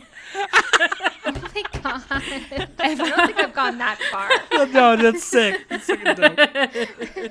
That is so fucking dope. No, dude, fucking, because, like, yeah, like, in one of the panels, like, me and Danny are about to go, like, and these are fictionalized versions of ourselves, right? Like, we can't actually fucking do some of the things I'm making us do in it. But, like, which is kind of meta, right? Because, like, there's lines in it where I kind of point out, like, the writer versus the character kind of thing in it. But, you know, there's one part in the beginning of one of the chapters where, like, I'm eating shrimp chips, because in real life I always eat them. I always have a bag of them. I love shrimp chips. And so Danny's like, are you eating shrimp chips again? And I'm like, eating shrimp chips helps me think. Shut up, right? And she's like, oh, no wonder you go through 50 bags of them a week. And I'm just like, man, shut up. Like, you know, like, I write those things in there, but I draw her really cute because I don't want people to look at her as like a firecracker kind of, oh, she's a little firecracker. Like, that's not what I want. I want people to look at her as like, she can be two things at once or three things at once. And so, her character is like a little bit more peeled. Our layers are more peeled back in the beginning than it is with me and Nick's characters. But later, as I have written more of it, later I've kind of peeled back more of the other characters and stuff. And like, I kind of like, I think that's probably why,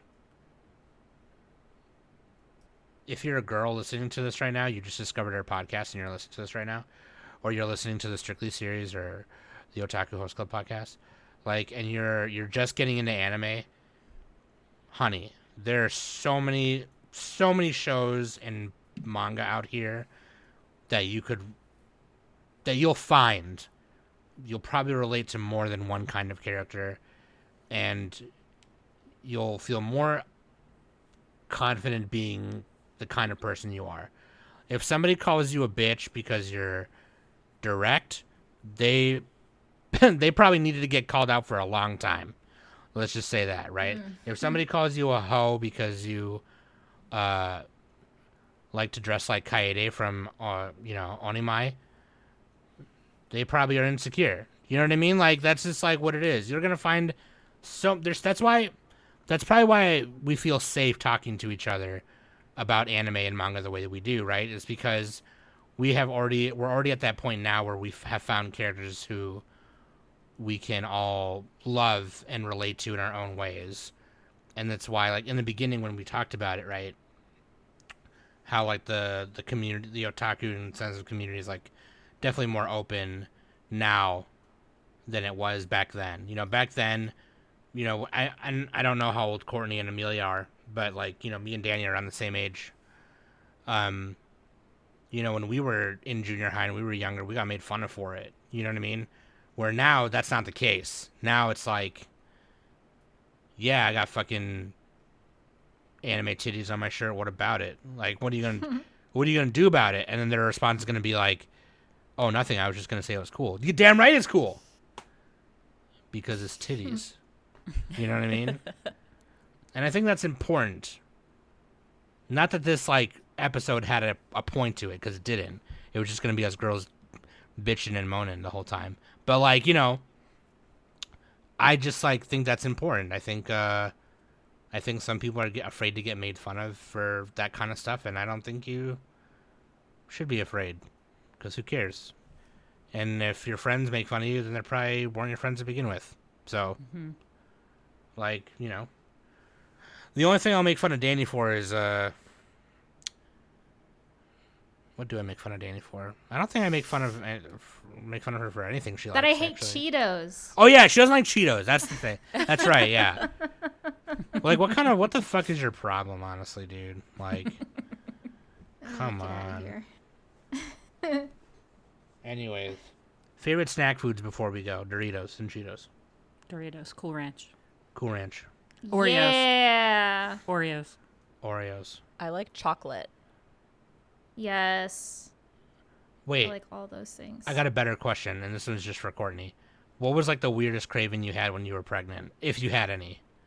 Ooh, so I had cravings, but they weren't like anything wild, like pickles and peanut butter. It was more stuff that was like just random. Like I had this week where I just wanted like bread and butter, and then there was another week where I just wanted like burritos, and then another week where I was like, I just really want a PB&J. So they were like really intense cravings, but nothing weird. So maybe I was lucky in that regard. Nothing weird, but, like, the spectrum of what you wanted slid really far from week to week. Yeah, and Carl Yeah. had a hard time keeping up. He's like, okay, we're doing Mexican this week. Okay, we're doing PB&Js this week. Okay. Carl's, like, on his fourth burrito. poor He's like, Carl. God damn it. He was great the whole time. He was very patient with me. Shout out Carl. Shout out Carl. Shout out Carl, dude. Courtney and Amelia, I really appreciate you taking time today. I know it's Sunday. It was kind of short notice. And for some of you, it's your recording days. So, and Courtney being, like, a mom, like, that's, taking time for me and Danny and hanging out with us and having squirrel time. I appreciate squirrel time very much. And we should do more of these, now that because we hadn't done it in a long time. Hell yeah. Yeah, I'm always down. Thank you for having us on to be, girls and chat with each other. Yes. Yeah, I love it. Always want more like female representation in the otaku community. And Particularly on podcasts. Like, I know there are probably some like out there already, but like I feel like in terms of anime there's not podcasting, though, like, yeah, yeah, it's not a lot. should be more. Should be Yes. more. There is the Shoujo Sunday podcast, but they're really busy a lot. Their schedule is, like, planned Yeah. They're really organized. We'll just say that. They're really good at what they do. Yeah. But yeah, no, like absolutely what Danny said. Hell yeah, dude. So I appreciate it. Next time we have girl time, we'll do it around a topic, and instead of just being horny for 2 hours. But like next time we'll center around a topic. But if you guys want to hear more of the Strictly series and Otaku Host Club podcast, I mean their podcasts are on wherever you hear ours. So, like Spotify and Apple Podcasts and all the good stuff. And also you should join their Discords, because the communities that they have cultured in their Discords are also fucking amazing. Fucking fun people, great people in there. I love Carl and Dan, and I haven't talked to the other host of the Otaku Host Club podcast, but he's pretty Jeff, nice. He's quiet. Yes, he's a quiet boy. He's quiet. And then He's you a also behind the scenes kind of boy. and then you also have the Christella, our producer. Christella. Yeah, She's Christella. our podcast mom. She gets us on topic. Okay, so you guys have an actual producer. We just have Honey Bear. And she's a Yeah. she's a fucking cat. So she's a fat cat. She gets it done. It was me, but I got too busy. You got too busy. And I was like, yeah. I need help, guys. Yeah. So shout out Christella to Girl Power. Christella, what's up? What's up with it? We're here. Okay. So next time, if you have a topic that you want us girls to do for girl time, let us know and we'll fucking do it. Okay. Otherwise, in the meantime, you can go to links.animesummit.net and follow all the links right there. And then we'll put link trees or websites in the description for the Strictly series and the Otaku Host Club podcast, where you guys can go follow them. And also, you can follow Lou Drip by Amelia on TikTok. And in their Discord profile, the store link is there too.